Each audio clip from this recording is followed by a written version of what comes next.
Welcome everybody to our Monday Motivation Spotlight. I'm Lesley Kaplan, welcoming you here every week, every Monday live, and we have a bunch of loyal people who join us every Monday live. Thank you to those. And if you're watching the recording, welcome too. And I invite you to join us live sometime because it's fun to see what goes on behind the scenes. And in addition, you get to also share your details on the chat and chat behind the scenes too.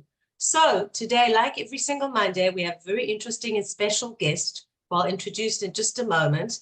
I would just like to mention again, another tragic and sad week for Am Yisrael, challenging week. We wish all our families, soldiers, refuah shlema, and thinking of them, and strength to all our hostages as well. And Am Yisrael Chai, as I always say in the beginning and in the end. And thank you, of course, to our co-host ACI, as usual, for co-hosting this series and recognizing the importance of it, which was started as a result of the war, for the loyal followers that are here every week, you hear me say, with one idea of inspiring and motivating us every week, and on the other hand, to give exposure to interesting and special Israeli individuals, business people, or amutot or organizations. Thank you also to our co-host, to Lali's Flower Boutique in Jerusalem.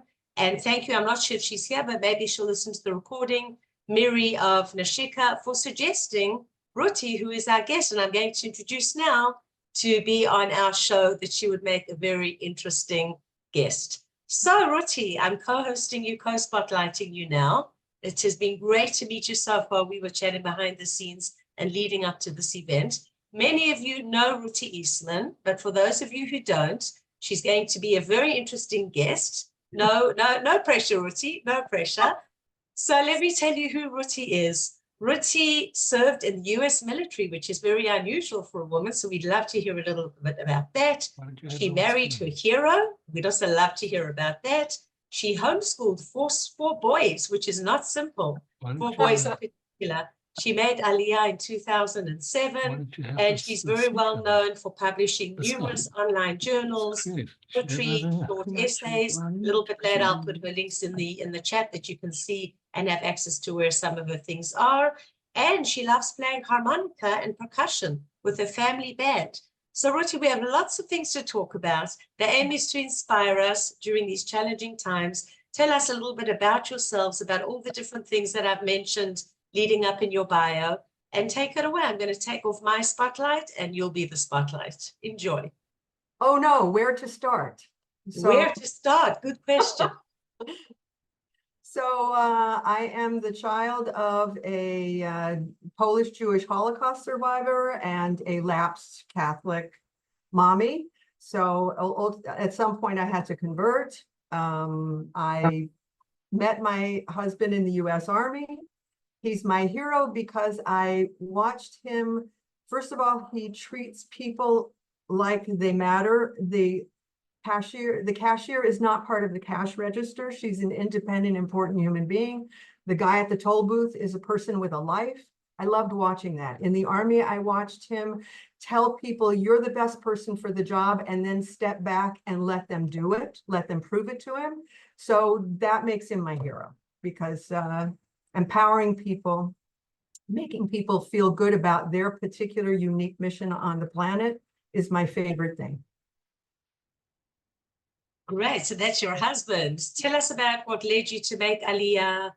Tell us what made you join the US Army even in the beginning, because it's not something that a female, all females do, let's say. Not all females do it. It was, I'd love for it to have been patriotic reasons. It wasn't. I owed the princely sum of $2,000, not knowing then what tuition would cost. And I had no job. I always wanted to see Europe, but who can do that on no money, etc. So I came home after pounding the pavements looking for work, yet another day, depressed, turned on my TV set, and a commercial came on. Get money for college, pay off your debt, see Europe. Be all you can be, join the US Army. So I did. And I got all of those things, and I met this amazing man. So it was all good. So how long were you in the Army for? And can you share some of your experiences in the Army? I was only in for 2 years. I fired an IBM Selectric. That was my weapon. Although the difference between Israeli army and American army, Israeli army is very good at getting you to, well, you'd follow that brother into combat anywhere. And that's huge. That's an amazing thing. On the flip side, America is better at integrating their jobnikim, their clerks, their supply people. We're integrated right in with the soldiers. So they rely on us. We rely on them. We have to learn to fire weapons. We have to learn what they learn, not at the same level, but they treat us like we're part of the family. And I think that would be something Israel could learn from Americans. But otherwise, it was just, I was a clerk typist, and I made sure people had what they needed, what supplies they needed, and that they got paid. And I think there were some funny stories, but I don't remember them at the moment. It was interesting being in Germany. It was interesting being in Europe. People would very often come up to us and say, we didn't know. Like, okay, we didn't know what was going on with the Jews. Okay, nobody knew. So that was an interesting thing, but otherwise it was a fascinating experience. I think I started to fall in love with the idea of there's a little bit of Europe here in Israel, in that there's al fresco dining and people talk to each other out of their window boxes. And those were things I fell in love with in Europe. Wow. So when did you convert, before you made aliyah, or was it after your aliyah? Tell us a little bit about what led you to do that. And, growing up as a child. So you say, so you had a Jewish father. So were you exposed to Judaism, or at what stage were you really exposed to it? So not really. My parents divorced when I was tiny. My father was a Holocaust survivor. If the train he and his mommy and daddy were on when he was a little boy, on their way to Treblinka, hadn't fallen over in the snow, allowing them to escape, I wouldn't be here. My kids wouldn't be here. But my parents, he also wasn't great marriage material because of what happened to him in his past. And so my parents divorced when I was tiny. I never saw my father again alive. I got to, at the end of an Ancestry.com journey, I not only got to see a video of him speaking to the Holocaust Memorial Museum, which was fascinating. So it was amazing to see and hear my father for an hour. And I also got to meet a brother I never knew I had. So that was an adventure that was very cool. But no, I didn't have a Jewish upbringing at all. My mother remarried a Lutheran. We grew up Lutheran. After a certain point, I fell out with the church because there were things I saw that they couldn't answer questions. They said it's in the New Testament. It wasn't. They said, if you have those kinds of questions, you don't have any faith. Easy for a teenager. I said, okay, I don't have any faith. Then I left and was a happy secular humanist for years. Then besides the fact of feeling like being born on a fence and wanting to resolve that, I didn't feel at home in my skin. Without having a tribe to belong to, I wanted to belong to one tribe or the other. And my mother was always very encouraging. She always told us, this is also part of your story. So God bless her. She was very encouraging about me finding my Jewish self. When we were in the army, so we're already in the army and we already have a child. And we start looking around us and seeing that people's kids are getting into trouble. And we were panicking, like, why were we good kids when we were little, even if our parents weren't around? Well, we went to Sunday school. We were taught there's an eye that sees and an ear that hears. So we were pretty good kids. So we thought, even though at the time I didn't believe in God and he sort of accepted God existed, but had stepped back from the story, we decided we better find some structure for our kids. So we started shopping, and we went into in the military, you don't have a whole lot of choices. Whatever's available on the post you're stationed at. So we checked out a Lutheran service.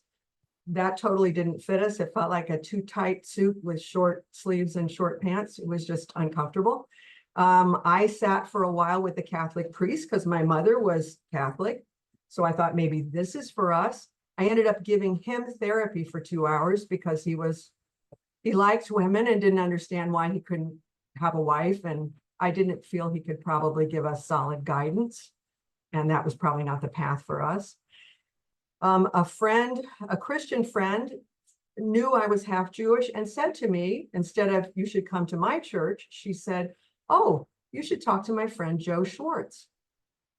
So I had a wonderful conversation with Joe Schwartz, and we ended up attending services at the Reform Temple in Sierra Vista, Arizona, where we were stationed at the time.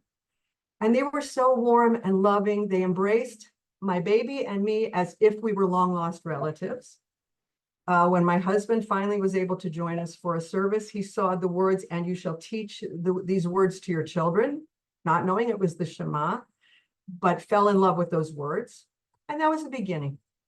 And then we were about to be stationed again in Germany, and he found a wonderful conservative rabbi. I wanted to be a matzo ball Jew. I was not interested in rules. I just wanted structure for my kids. And so I was very excited. And then suddenly God pulled this guy out of his job and immediately put in an Orthodox rabbi. Like, what was that about? So I was a little depressed for a while. And then, so we moved, and that Rabbi Nosson Sachs, some people may know him, he decided to invite us. It was the 50th anniversary of Kristallnacht, and he invited anybody who identified Jewishly to come and learn about the new synagogues that the Germans were putting up all over the place to make nice.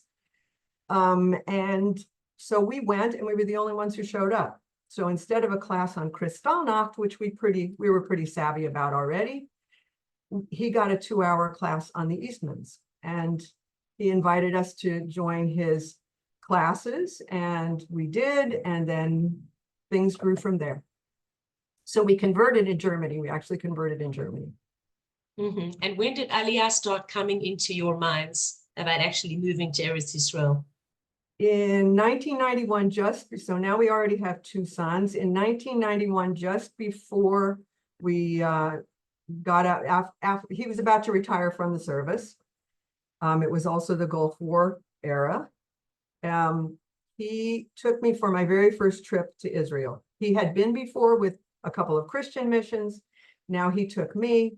I was not interested in the touristy things. I wanted to see how the people lived.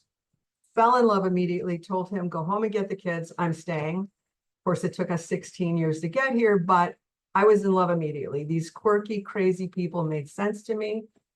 They made much more sense to me than my previous life ever had.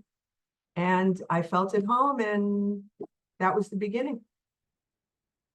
Right. You know, when you say these quirky, crazy people, that's so true, because, you know, our Israeli family, and we're just one nation, we say our strengths are also our weaknesses. So share with us some of the things that you like noticed when you made aliyah, when you say quirky, crazy, or even on your first visit. Like, what were the things that you noticed about this country and the people? My mama brought me up kind of with an Irish American background. There is a certain amount of kinship, but if something happens to an Irish person somewhere on the planet, we don't all freak out. We don't all feel the pain. I saw people feeling each other's pain, feeling each other's joy, telling you how to raise your kids. Okay. But because they're their kids too. There's so much a feeling that we belong to each other. And I guess if I would digress to current days, I think one of my most important things to say to people is, please, let's not forget that. While the world is busy hating on us, please, let's remember to be strong with each other, because that's our only strength. That besides Hashem, that's our only strength, is each other. And that was the thing that made me fall in love with the Jewish people, and especially with Israelis. If we look after each other, somebody could be yelling at you. We had an incident on a bus where we got lost. I didn't understand something, and the guy starts screaming at me. And I just said to him, I'm a queen friar, by the way. I'm absolutely proud being a friar. It gets you stuff. People are very nice to you when you're friar, trust me. So I just said to him, I'm sorry, I made a mistake. And suddenly he went down, immediately calmed down and said, it's okay, let me help you. We have a friend here who says, scratch just below the surface of any Israeli Jew, and you will find a Yiddish mama dying to help you out. That's the way it is. So Absolutely. I think one of the things is in the early years when I made aliyah, and when I would take a bus with the baby, like if the baby cries, like everyone comes over to help. And that's exactly like what you're saying. Exactly. Everyone cares for good and for bad. Exactly. I would see things that shocked me. Okay, back in Germany, on a bus, a teenager would stretch himself out on a seat and take up the seat, and you'd say, "Can I sit down?" He's so basically, "No, I got here first." That's not everyone, but that was a repeat performance. Here I would see the little nuance of going to a bus stop, watching an elderly person approaching the bus stop, and a young girl getting up as if she had something else to do, thereby not only giving up her seat, but saving the dignity of the older person. I see that over and over and over again. And it just, even one of my son's Army commanders said, "If I ever get on a bus and I see you on the bus sitting down and there's an older person or a pregnant woman standing up, I will call you up on charges." It's right. part of I think Israelis are getting better with that, but yeah, that's one thing I think we've all noticed, certainly when taking public transportation. Right. All right, tell us a little bit about your idea in the homeschooling. What brought you to homeschool? How was it homeschooling for boys, especially for boys? Yeah, boys are actually, to some of us, wired the way I am. Boys are easier than girls. Boys punch each other in the face and it's over in 5 minutes. Girls, they have a thing that it'll drag on forever and there's much suffering. So I am so grateful to the women who raised my daughters in love. They're wonderful girls, but I'm glad I didn't have to do the job. Okay, so my boys were repeatedly invited to leave school, is pretty much the reason we homeschooled. They are bouncy. That's a nice word for it. They definitely don't fit in anybody's box. Took me a long time to decide that was okay. I first just wanted us to seamlessly and quietly fit into the Jewish people. That was not God's plan.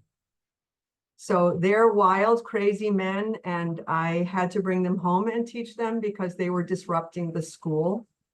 If my kid's not doing his homework, I have no problem with that, just failing. That's okay. That's a life experience. But if my kid is disrupting somebody else's learning, that's my problem. So I brought them home. We did innovative things. One of the boys has serious ADHD. I didn't want to drug him. But if you give him his times tables while he's doing push-ups, he's an ace. So we just had to think out of the box in ways a classroom setting doesn't allow. They learned to work hard. Part of their schooling was to go on the road with their father when he was doing jobs around making deliveries, doing gardening, whatever he was doing to make a living after we retired, and to pay tuition after we retired. And so they learned a great work ethic. They all know how to do anything. They don't have to follow just one kind of work. They'll do whatever they need to feed themselves and their families. And that's a great attitude for making it in Israel. Right, absolutely. And teaching them life skills as opposed to these formal skills that we do learn in the school system. So right. I guess you brought in a balance. Okay, interesting. And as adults today, do they look back and see the benefits of it being homeschooled? I assume that they all have their own kids, and I don't know how old are your kids now? So they're they're all over the place. They're in their early 40s and 30s. The baby is 29, almost 30. Right. Do they ever talk about their homeschooling days and talk about it favorably or any regrets? So I think that they missed the socialization part. They felt like that was important, even though for some of them socialization meant being stuffed in garbage cans and rolled down hills. So it depended on the kid. But, I think they're pleased with how they turned out. If I could go back in time and hire one rabbi and bring him into my home and pay him what I paid tuition to make sure we're all on the same page, we're all learning the same thing, I would have liked to have done that. But yeah, so I think they have favorable stories. They have great stories about growing up just with the brothers, being on the road with their dad, the freedom of homeschooling. But yeah, they saw the importance of the social construct also. So they're not converts to homeschooling. It was just what we had to do for Eastman boys. Right. Okay. Interesting. Share with us now, Ruti, a little bit about your profession. You're an author. You write essays, poetry, write/wrote. Are you retired now? Are you still doing this? I'm still writing. I started when I wanted to be a writer since I was 10 years old, but I discovered I had nothing to say, which is very hard on a writer. I could do words, but no stories. I came to Aliyah when I was 50, and suddenly the words just wouldn't stop pouring out. I started a blog called, appropriate for last week's Parsha, Ki Yachol Nochal. We can surely do it, because I wanted to tell friends about my Aliyah, but not write a million emails. And back in those days, blogs were just starting out, and I got involved with that and was really enjoying writing blogs and getting nice feedback. My son wanted me to make it into a book. And I said, very nice. Yeah. I can't take rejection, so I'm not going to send it to publishers. So no. So he found something called Publish on Demand, which means you don't have to pay $10,000 like some of my friends have done to have someone publish their story. You just write your book, put it in their format, send it to someone like Amazon. There are lots of formats. I started with Lulu, and you just pay enough for that first copy to be sent to you so you can approve it. So I think my first book cost me $20. And then they have it in their files and they print it as people order it. So no dealing with publishers, no dealing with rejection, no dealing with lots of money. And so I went ahead and did what my son wanted and published my essays from my blog into books. And then they started. Right. I actually just put in the chat the two links that you sent me. Those are for the two books, right? Yes, ma'am. Right. So okay. they started getting nice feedback. Two women told me that they made Aliyah because of my books, which was very powerful. One woman said that my second book saved her marriage. Okay, I'll take that as a paycheck. So I may not be rich and famous, but I feel successful. Right, that's amazing. And you expressed yourself. I'm sure that that's one of the things that you feel too, that through your work, you're able to express yourself in a way that maybe, verbally sometimes not.